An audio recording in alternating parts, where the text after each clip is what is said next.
Well, I'm thrilled to get into all of this with you, especially after that amazing conversation from Tatiana.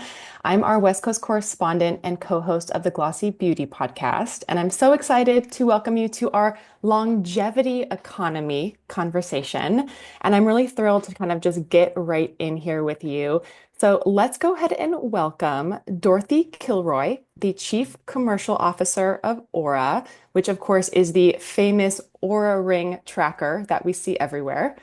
Dr. Ralph Esposito, Chief Science and Nutrition Officer of AG1, which is the iconic Athletic Greens powder supplement. And Dr. Jessica Petros, the founder of Aegis Formulas, which is a doctor-formulated disruptive supplement brand, as well as Wellness Plus by Dr. Jess MD, which is of course, the health and wellness website, serving up so much great information. So welcome so much to my guests. I'm going to get right into this. Let's start with a question for everyone, and anyone can jump in and start. But as leaders in the space, what do you think has been sort of the largest driver or catalyst for the growth of the longevity industry? Who wants to All start? right, I'm not shy, so I'll Yay. jump in. It always takes somebody to get started. Love it. I think it's really interesting to think about sort of why we're having such a moment in longevity right now and why it's so topical. And I think we probably all have a personal sort of story or reason why, but if you look at the over 60 population and you really look at how we have changed the number of years we're spending in poor health. And I think a lot of us either have aging parents or aging grandparents, and we've seen them face these like really chronic diseases and ill health stages of life. And I think that there's a fear and a realization that our lifestyle really matters, and we all want to take control of that. At Aura, we're always thinking of that. How do we tie behaviors today to long-term health outcomes? Mhm. Because if you don't see that behavioral lifestyle change to what is going to happen later in life, it's actually very hard to keep those good habits going. So Mm. part of our tracking on the ring is this kind of like simple, intelligent tracking. And we do that by understanding what your baselines are so then you can take action. Things like cardiovascular age. So we measure the age of your arteries, the stiffness of your arteries, what gives you a proxy to what is your cardiovascular age. And Mm. then how can you improve that with exercise, with reducing your stress, sleeping better, better nutrition, all of the things. I love that. We're going I to get love into that. I want to talk more. Dr. Jess, let's hear. Oh, yes, thank you. And actually, I have my Aura ring on right now. Thank you so much, Dorothy.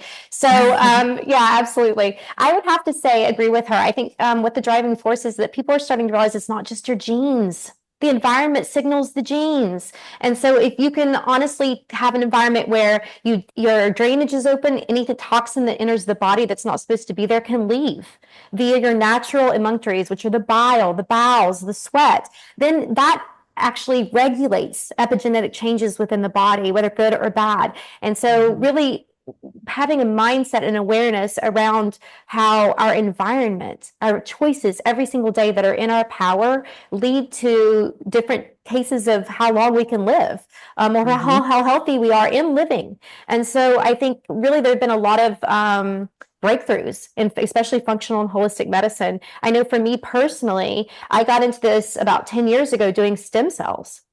And stem cells are now the huge, biggest thing almost in regenerative medicine. And Mhm. back then it was the wild, wild west. So there's been a lot of changes, and people are starting to realize it's about your choices, not just your genes. I love that. Dr. Esposito, where do you think that the largest driver has come from? I think we have seen the data actually catch up to what we've been observing as clinicians for the past several decades. Mhm. And so when we started seeing rates of diabetes go up and rates of chronic disease go up, we started to understand that there's actually a lot of other issues that we're dismissing that are stealth diseases that modern medicine is eventually starting to identify. And one of the major areas Mm. is actually the microbiome. And so if you look at PubMed, the word microbiome didn't start getting traction until the early 2000s, actually I remember mid that. 2000s to Hmm. 2010. And so just think about something that is so impactful on our life right now, only just started getting recognition on PubMed, which is kind of a major resource in 2010. And so that is where I think the unlocking of longevity has certainly come from, is just we're starting to realize that there's a whole other world, but it's not on another planet. It's actually in our body. And we're Yeah. starting to identify what that actually does to our whole body health. Ooh, I love those answers. Love that foundation. Dr. Esposito and Dr. Jess, let's go to you first. When it comes to nutrition, what does the average longevity consumer care about most right now? And how has this evolved through the years? What do they care about the most?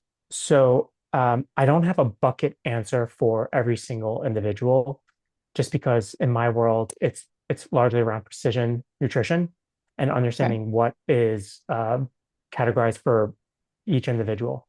But there are a few things that we know to be true. Most Americans are not getting enough micronutrients on a daily basis, and they are not getting enough of phytonutrients. And so one of the, I think the biggest issues is we are miscategorizing things that we don't consider to be nutrients. So for example, there is no RDA or percent daily value for flavonols or Mm.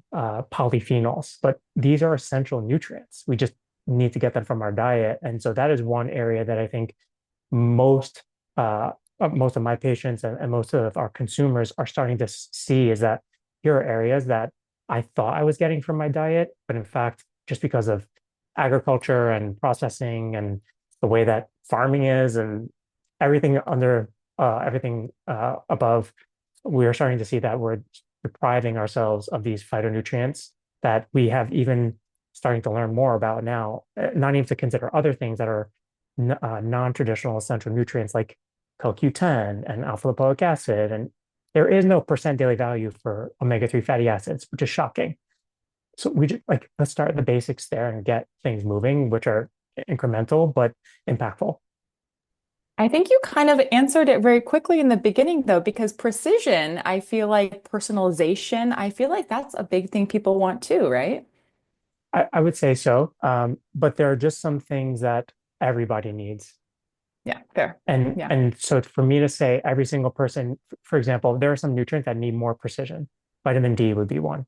How do I Mm. know whether you need 1,000, 2,000, 5,000, 10,000? I don't know. And so you need to have that tailored to each individual. But I do know that most people need more vitamin C than what we're getting in our typical diet. And so that would be something that I would say most people need this. And here's where we're going to set the foundation for that. But there are some others that you might need to modify based on your individual needs. Dr. Jess, what do you think? I love that answer, Dr. Esposito. Thank you. So couldn't agree more. So what do people care about the most? Sometimes I don't know if they know what they should care about the most, but I'll tell you what I hear from my clients and patients is a lot of brain fog, a lot of bloating, a lot of fatigue, a lot of vague symptoms that they can't find the root cause to, and that Band-Aids in mainstream medicine aren't always able to cover. So, when I talk to these people, they're talking about cellular health and mitochondrial support. How do I get more energy so I can sustain through the day? They're talking about, I can't lose weight. I'm weight resistant. What's wrong with me? Why am I so inflamed? Right? So you're looking at things like CoQ10, PQQ, NAD, turmeric, omega-3s, fish oils that are well sourced, polyphenols, as Dr. Esposito said. They're looking at, why am I diabetic? Why do I have blood sugar instability? What's wrong here? How about gut health? Microbiome's already been mentioned once. Hormonal health, we've been talking about that today. All these are very high popular categories that people are saying something is, the symphony of hormones or neurotransmitters in my body is off here. And I'll use myself as an example. And I do agree with Dr. Esposito that there are foundational supports that everyone needs. Things like minerals and vitamins, vitamin C, vitamin D, B vitamins, very important. And for me, when I was super stressed out, my inflammation was off the charts. I couldn't lose weight. And I was found in my blood work to have a severe B vitamin deficiency.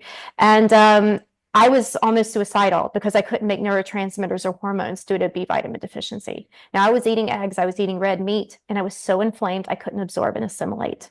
And so even though our produce has less nutrients than our grandparents did, about 8 times less because the soil is stripped, you're still not able to absorb and properly assimilate the symphony of micronutrients in your body like you should when you're stressed out.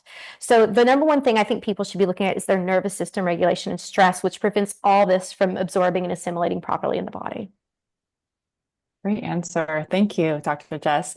Of course. Dorothy, I want to go to you next really quick. For many consumers, data collection is kind of the foundation of a longevity practice, if I can call it that. But I'm curious how the Aura consumer interacts with the product. So what can you tell us about their habits? What metrics are they tracking? How often are they checking? What are they doing with their metrics? And how are they altering their behaviors in pursuit Yeah. of better metrics? Yeah, thank you. So members use the ring not just for tracking, but actually for actionable insights as a companion. So seeing their data consistently starts to shape their behaviors and decisions. We find that our members, the median wear time is 23 hours a day, and they're typically checking the Aura app on average about 3 times a day. And what they're doing when they check that is they're taking action.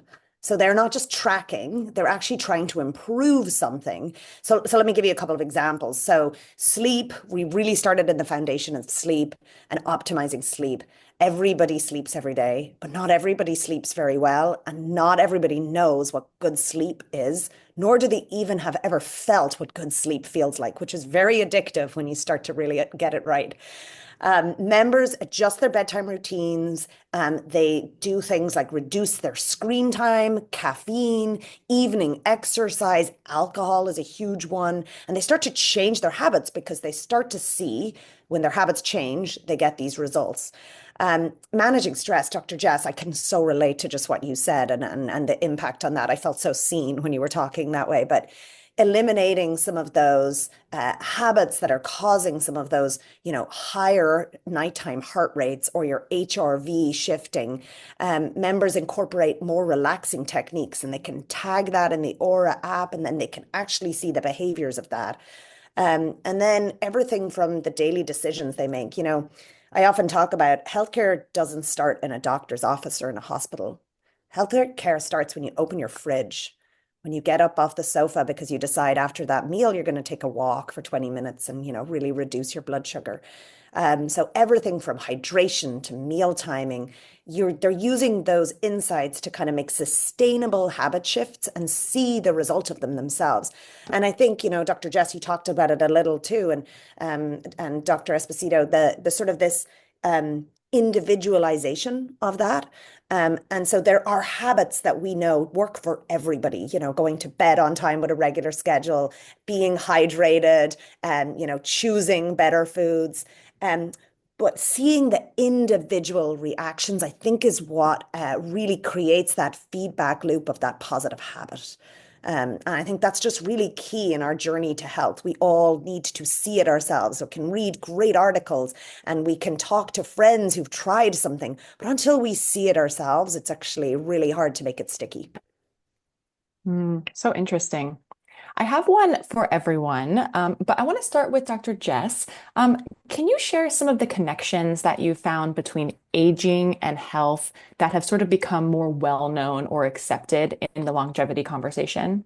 Absolutely. And I'm going to kind of reiterate what I said before, because I think this is what I've seen in trends in the market. Consumers are increasingly aware that aging is not just about genetics. It is deeply influenced by environmental factors and choices, detoxification pathways, mitochondrial health. And some key shifts in awareness would probably include, they've started to realize that toxin accumulation leads to aging, heavy metals, mold exposure, endocrine disruptors, or hormone disruptors is the other name. They accelerate biological aging by impairing cellular function. And more people are actually embracing detox strategies like binders, sauna therapy, drainage protocols, which I'll talk more about later. And more awareness around mitochondrial and energy production and health around that I mentioned earlier. The idea is that aging is a loss of energy due to mitochondrial dysfunction and aging over time. It's becoming mainstream now. Supporting mitochondrial health through red light therapy, grounding, supplementation that's strategic is really important. People are aware of circadian biology and longevity, circadian rhythm, as was mentioned by the Oura Ring and Dorothy. I love it. I check mine every day. So sleep and light exposure, huge. We are just now recognizing that this really turns on every biological clock in every single cell. They all have a clock in them that is driven by dark and light. And so by achieving greater sleep hygiene and removing excessive blue light, we are decreasing aging and decreasing oxidative stress and increasing melatonin production, which is a key antioxidant. Parasites are a big one. Everyone's on the parasite train now, and for good reason. Parasites don't know about borders. We say we're in a first world country. They don't understand that. And a growing number of people now recognize that parasite overgrowth burdens the immune system, leading to chronic inflammation and premature aging. So do other stealth infections. And just emotional trauma in general. I can't say this enough. I get everyone on nervous system dysregulation before I start drainage and detox. They need half the time of drainage and detox if you can settle and put their immune system and their nervous system into homeostasis or regularity. There's not a pill to fix that. It changes neurotransmitter release, hormone release, changes your pupillary dilation, the way you relate to people, your insulin release. There's not a pill to fix flight or fight. So until you fix that, you will continue to have to detox and continue to have to detox, because these problems use an opportunistic body and they feed off the adrenaline. So consumers are getting more and more aware about this. They're even more savvy than a lot of mainstream doctors I've seen. So this is what I've seen trends in the market. Oh, interesting. Dorothy or Dr. Esposito, do you have any connections that you feel have become more mainstream between aging and wellness? Go ahead, Dorothy. So I definitely see this shift from reactive to proactive happening. I feel like the industry is moving away from just treating diseases and really questioning how we optimize health span. And I think that curiosity, I mean, Dr. Esposito, you mentioned it earlier with, mitochondrial health and the microbiome. And it's so true that like you kind of can't, if we're not researching it, you can't fully understand it. And so I feel like that curiosity has increased. And I think that is showing up in consumer action and purchasing behavior too. If I just zoom in on wearables, I think where they have kind of gone from is sort of just tracking. You remember the first wearables were 10,000 steps, and the next phase of them was sort of like text messages and sort of, phone call and maybe even making your payments. And that's all great. But I think we've really moved into now from tracking to forecasting potential health risks. And so I think those longevity enhancing insights are now available to a broader audience, and they're not just for the elite athletes anymore. I think they're for the average person who's just trying to make their life and their health span better every day. I'll give you some maybe specific examples. Particularly, I was listening in your last panel, and I was really enjoying some of the women's health insights. One of the things that we measure on the Oura Ring is your cycle insights, and then also your pregnancy insights. But we look for a personalized view for the female going through that phase, where they are in their cycle and what is happening to them during that, from their energy levels, their sleep, their stress levels, even their metabolic changes too. And I think it's those things, piecing those together to kind of go from sort of just like reactive into proactive. Well, now I start to see those patterns. I can start to adjust my behavior as a result. So we sort of see a future of tech devices that can work with providers in the health system to be able to actually do that. We've different partners that we work with today. We have a Medicare Advantage partnership with Essence and Lumeris that we work with. We have partners like Natural Cycles, with sort of in digital non-hormonal contraception. We also have just shareable reports in the Aura experience that you can actually share with your doctor. So instead of going in and just kind of showing your Aura screen and saying, what does this mean? You can actually download like a PDF and actually share that with your physician, with your therapist, with your trainer, whoever is kind of part of your health team to kind of make sense of that. Thank you.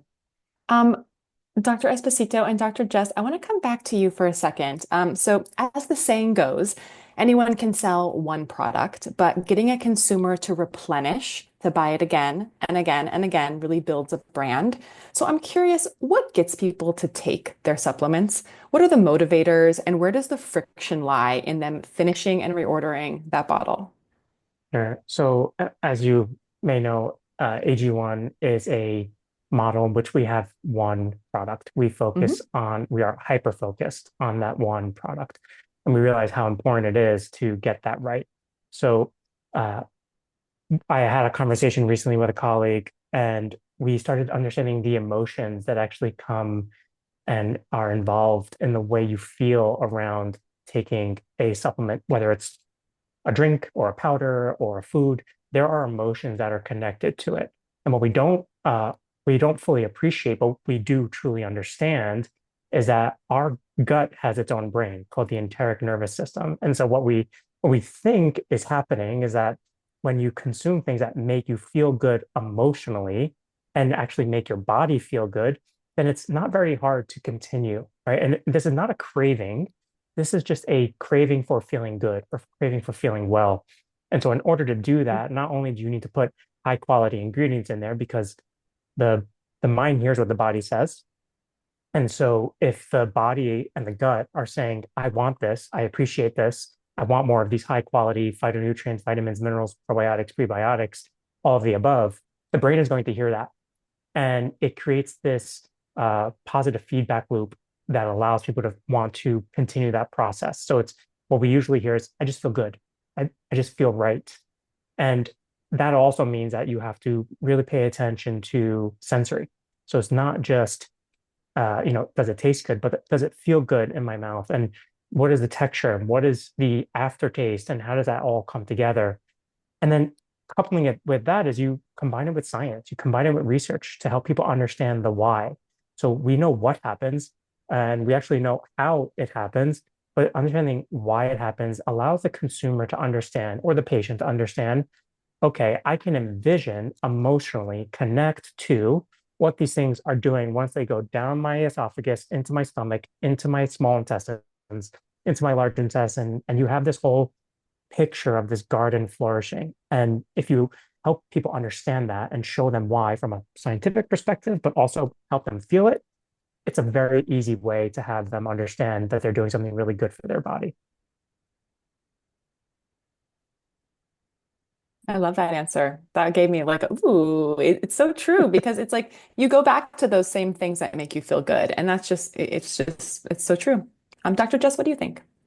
I agree with Dr. Esposito on that one. I mean, for me, I had to create supplements that I went for absorbability because I didn't have B vitamins. So I wanted something that you could hold in the mouth under the tongue for 30 to 60 seconds, and I knew it was going to absorb in the buccal cavity.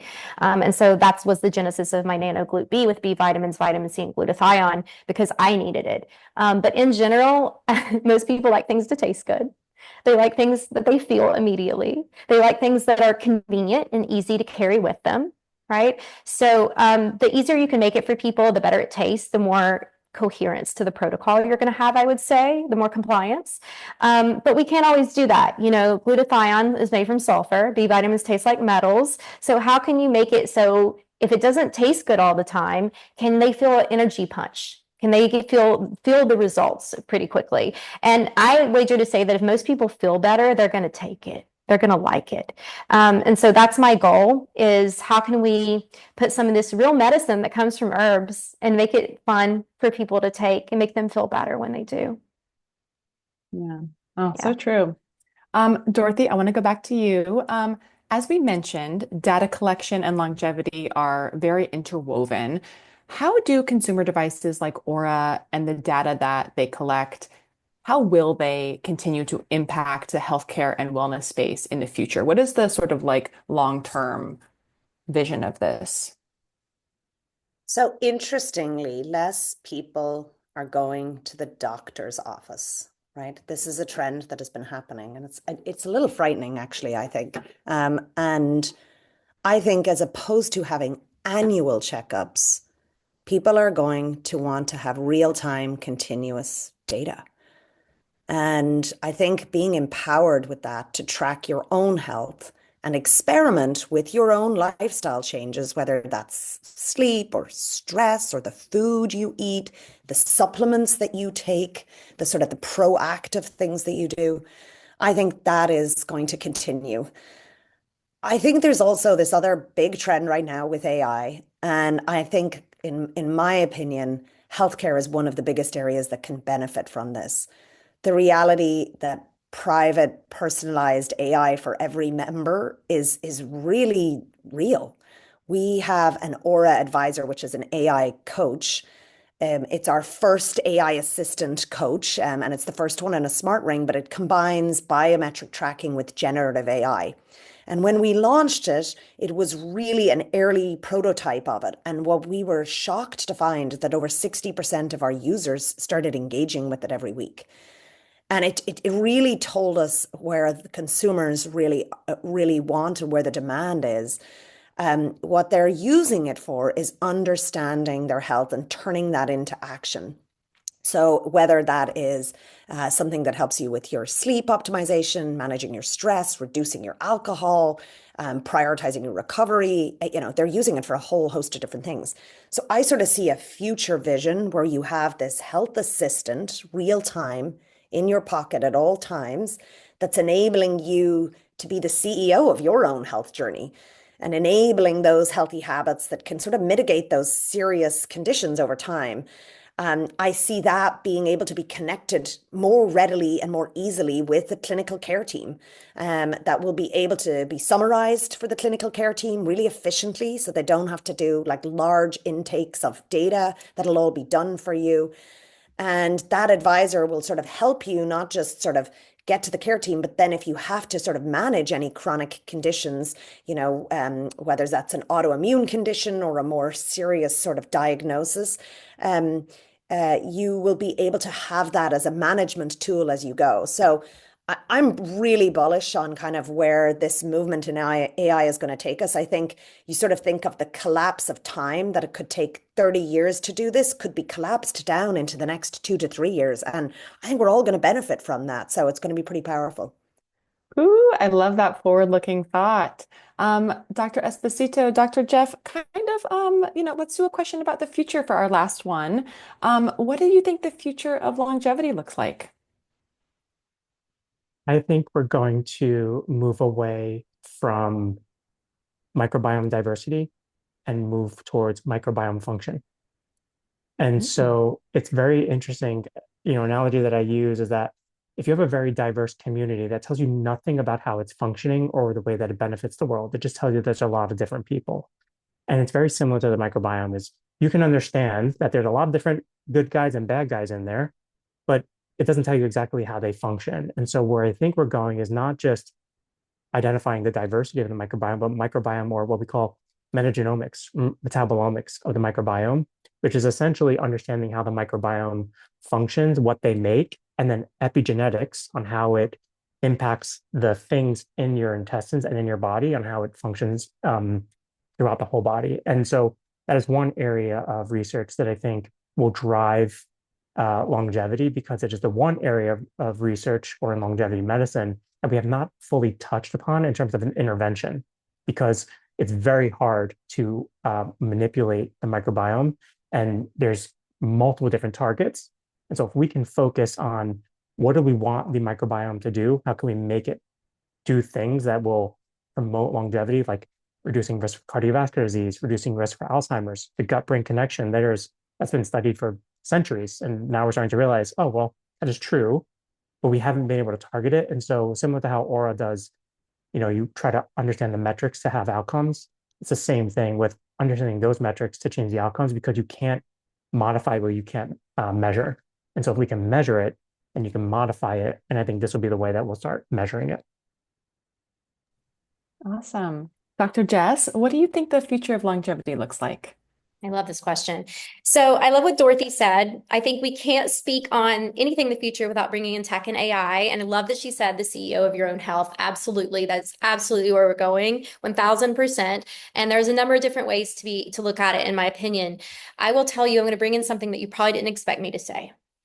But if you've looked at Joe Dispenza's research on meditation, you can actually increase human growth hormone. You can decrease inflammation. There's the studies that are going to be published from the meditation sessions are better than any pill that has ever been on the market. The doctors at Harvard are floored. It's not public yet. But you know what that means is if you can go inside yourself and find out the answers inside yourself and trust yourself, then you are the CEO of your own health. That's right. And that's exactly where we're headed. On top of things like peptides and gut-brain axis health, as Dr. Esposito said, I completely agree. Mitochondrial repair, personalized longevity protocols that are stacks for people. I think also hormone and circadian rhythm mastery, detox and environmental defense is coming up as well because we understand that that ages the body. And then, you know, even holistic longevity, mind, body, spirit, as I mentioned, I think the meditation can go in that category.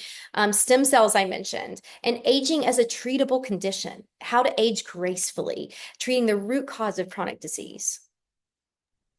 Thank you. Wow, this conversation was really, really amazing. Thank you guys so much. That is our time. Thank you so much to Dorothy Kilroy, Dr. Jess Petros, and Dr. Ralph Esposito. I really enjoyed hearing your thoughts.